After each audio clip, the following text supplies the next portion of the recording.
Jean-Michel Apathy se fait sévèrement recadrer par Édouard Philippe après une remarque déplacée. Jean-Michel Apathy a été recadré par Édouard Philippe sur le plateau de Quotidien.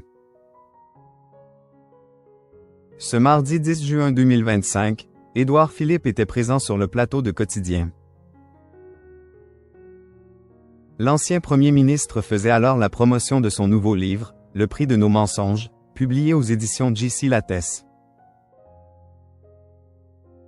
Si le maire du Havre évoque la triste actualité de la journée, avec cette surveillante poignardée à mort par un collégien de 14 ans, Édouard Philippe est également interrogé au sujet d'Emmanuel Macron. Mais voilà que le ton monte rapidement lorsque Jean-Michel Apathy pose une question précise. On est passé un peu vite sur l'utilisation du verbe de l'anglicisme des Emmanuel Macron. Le brainwashing. On parle trop des faits divers. Beaucoup de gens ont été choqués de l'expression des Emmanuel Macron. Et vous? Lui demande-t-il. Jean-Michel Apathy froisse Édouard Philippe sur le plateau de Quotidien. Visiblement exaspéré, Édouard Philippe répond « Écoutez, moi franchement, ce qui me choque c'est la réalité, ce n'est pas les termes des Emmanuel Macron », lance l'ancien Premier ministre. Mais le journaliste de TMC enfonce le clou. Les gens qui ont été choqués par Emmanuel Macron disent qu'il est décalé par rapport à la réalité, il est coupé. Mais là encore, Édouard Philippe botte en touche. Mais peut-être, mais franchement, ce n'est pas le sujet.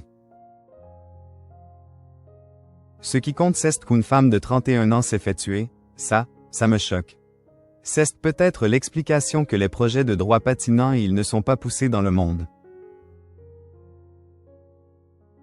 L'utilisation des termes. Ça m'est arrivé d'utiliser des termes qui n'étaient pas forcément adroits. Peut-être à vous aussi ça vous est arrivé, lance-t-il. L'ancien Premier ministre donne son avis sur la terrible actualité de la journée. Bien décidé à faire entendre sa voix, Édouard Philippe s'en prend aux chroniqueurs de TMC. Bien sûr que si, vous avez d'immenses responsabilités, vous participez au débat public.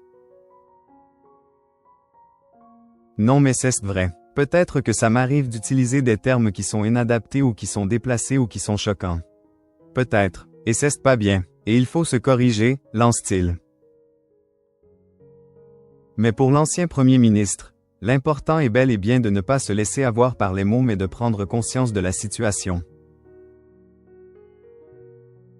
Mais sérieusement, ce qui compte c'est la réalité. Sérieusement, oui. Julien Belver le relance alors. François Bayrou propose des portiques de sécurité à l'entrée des établissements scolaires. C'est une bonne idée ou pas? Ce à quoi le maire du Havre répond. J'ai compris qu'il répondait cet après-midi à une question qui a été posée à l'Assemblée nationale. Il y a 60 000 établissements en France. Ce que j'ai compris, c'est que, et d'ailleurs ça se comprend assez spontanément, je vais vous dire, c'est que je ne suis pas sûr que dire qu'on va mettre des portiques permette de garantir complètement dans des établissements scolaires le fait qu'on n'arriverait pas à faire entrer des couteaux.